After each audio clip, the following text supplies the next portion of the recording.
ধানের বিচালি তুলে কেমন মনে হচ্ছে ভারী? নমস্কার, আমি তনুজা, সুন্দরবন এডিটর টিএর আর একটি নতুন পর্বে সকলকে স্বাগত জানাই। আজ আমাদের ধান ঝাড়াই করা হবে। আমরা ধান তুলেছিলাম, আপনারা দেখেছেন এর আগেও কিছু পর্বে, ধান কাটা থেকে তোলা পর্যন্ত। এই যে ধরার দেখছেন, এই ধরাতেই ঝাড়াই করা হবে, আমরা মেশিনের ব্যবস্থা করিনি।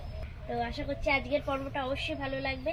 ভালো লাগলে লাইক, শেয়ার এবং সাবস্ক্রাইব করতে ভুলবেন না, এবং যারা নতুন দেখছেন তারা অবশ্যই সাবস্ক্রাইব করে পাশে থাকা বেল আইকনটি ক্লিক করে নোটিফিকেশন অল করে দেবেন, যাতে আমাদের পাঠানো সমস্ত ভিডিও সবার আগে আপনাদের কাছে পৌঁছে যেতে পারে। তো চলুন বন্ধুরা, আজকের এই আকর্ষণীয় পর্বটি শুরু করা যাক।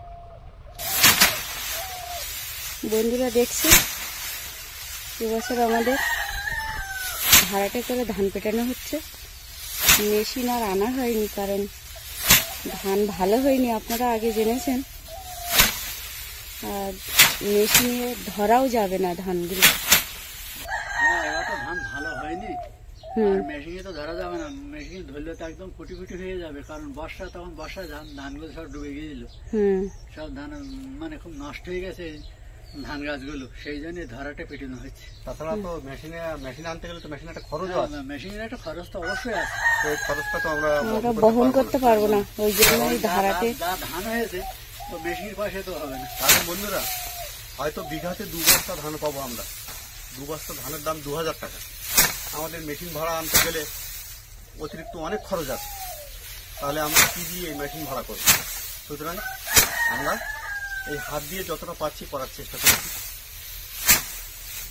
বন্ধুরা, আপনারা আমাদের সঙ্গে থাকুন। আমরা প্রত্যন্ত গ্রামের মানুষ কিভাবে আমরা জীবিকা নির্বাহ করি, কেমনভাবে বেঁচে আছি, এই সমস্ত এলাকার মানুষেরা কিভাবে প্রকৃতির সঙ্গে লড়াই করে বেঁচে থাকে, তাদের জীবন জীবিকা কি, এগুলো আপনারা অনুধাবন করতে পারবেন খুব সহজেই আমাদের এই সমস্ত ক্রিয়াকলাপের মাধ্যমে। আপনারা আমাদের সঙ্গে থাকবেন প্লিজ। যেভাবে আপনারা এর আগে আমাদের সহযোগিতা করেছেন, ঠিক তেমনিভাবেই আমাদের সঙ্গে থাকুন আর দেখতে থাকুন আমরা কিভাবে ধান ঝাড়াই করছি গ্রাম্য পন্থা পদ্ধতিতে। আমাদের সঙ্গে সহযোগিতা করতে আরো 2 জন এসে উপস্থিত হয়েছে। আমার এক কাকা আর একজন আমাদের বৌমা সম্পর্কের হয়।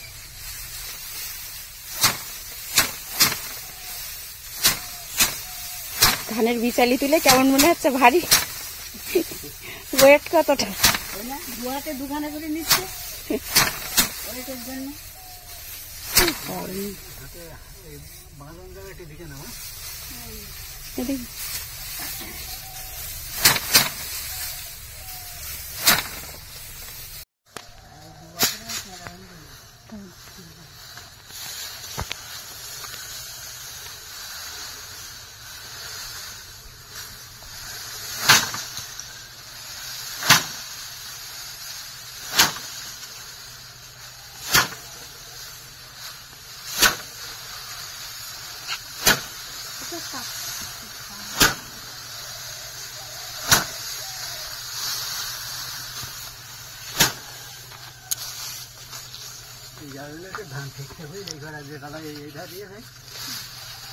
ওই জমির উপরের দিকে যে উঁচু জায়গা ছিল, সেই জায়গায় যা 2-1টা ধান হয়েছে, আর সব জায়গায়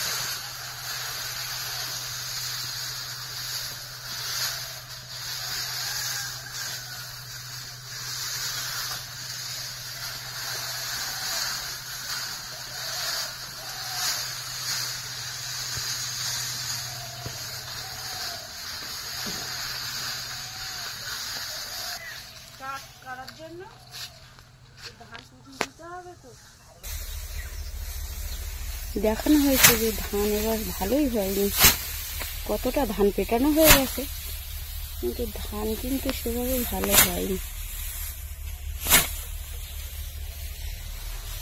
আপনাদের একটু দেখাচ্ছি ধানগুলো কেমন হয়েছে।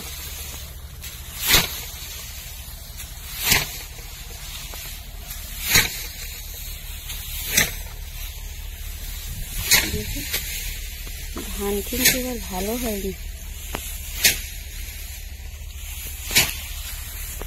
আর কতটা পেটানোর পরেও দেখুন অল্প কিছু ধান হয়েছে। যতটুকু হয়েছে গুছিয়ে নিতে হবে।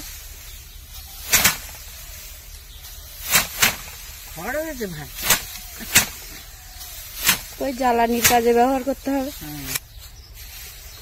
দেখুন এভাবে কিন্তু আমাদের ধান ঝাড়াই করা হচ্ছে। ঝাড়াটের উপর কিছু বিগত বছরগুলোতে আমরা মেশিন দিয়ে ঝাড়াই করেছিলাম, লোকজন দিয়ে ঝাড়াই করেছিলাম। ধান ভালো হয়েছিল তখন, কিছুই থাকবে না আমাদের। যা ধান হয়েছে তার চাষ খরচ, ওষুধ খরচ কিছুই উঠবে না।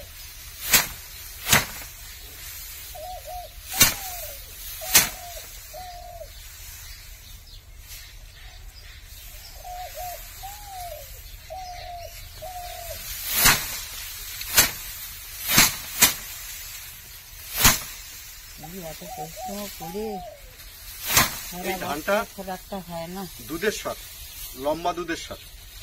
এই যে ধানটা দেখেছেন লম্বা হয়েছে, অন্তত 6 ফুট থেকে 7 ফুট লম্বা হয়েছে। তাহলে এই ধানটা কি করে ঝড়ের সঙ্গে লড়াই করে দাঁড়িয়ে থাকবে? এই ধানটা সম্পূর্ণ পড়ে গেছে একদম জলের উপরে, আর জল হয়েছিল 1 হাঁটুর উপরে। সেই আদায় কাটতে গুলো পড়ে গেছে, পড়ে গিয়ে সমস্ত বর্ষাটা হলো, এই বর্ষায় তো ধানগুলো সব একদম, সমস্ত ধানগুলো পচে গেছে। তখন খবর তুলে বেরিয়েছে না। কিন্তু এক প্রকার ছোট মানে খাটো গাছ হয়, এরকম দুধের স্বাদ ধান পাওয়া যায়। কিন্তু আমরা যেখান থেকে এই বীজটা সংগ্রহ করেছিলাম সেখান থেকে আমাদের সঠিক বীজ দেওয়া হয়নি, যার ফলে আমরা বেশি ক্ষতিগ্রস্ত এবছর। হয়তোবা কিছু ধান হতো, যেহেতু প্রাকৃতিক বিপর্যয়ের কাছে আমরা অসহায়, কিন্তু হয়তো ধান আমরা পেতাম,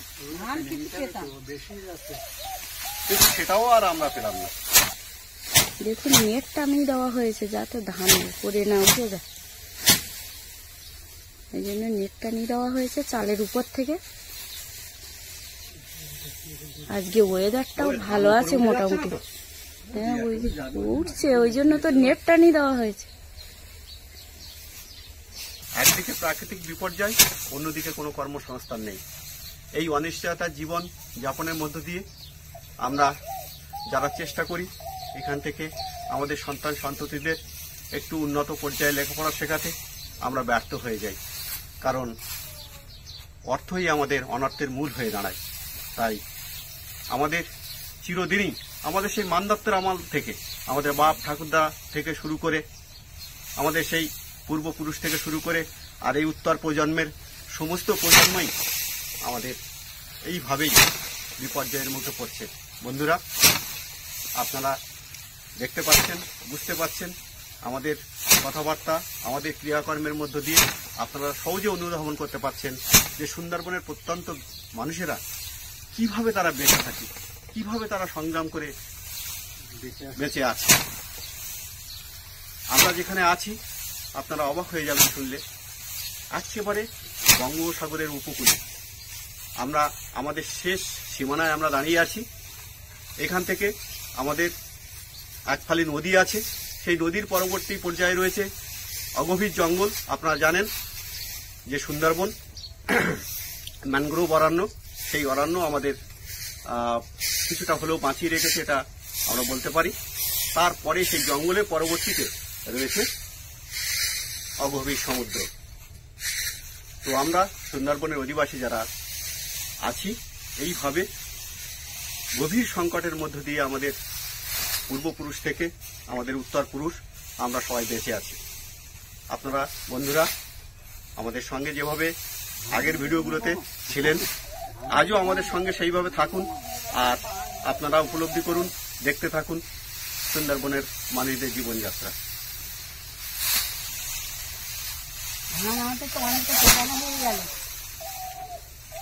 তাহলে বন্ধুরা, আজকের পর্বটা আমরা এখানেই শেষ করছি। আবারও দেখা হবে আরেকটি নতুন কোনো অসাধারণ পর্ব নিয়ে। ততক্ষণে আপনারা ভালো থাকুন, সুস্থ থাকুন, এই কামনা করি। নমস্কার।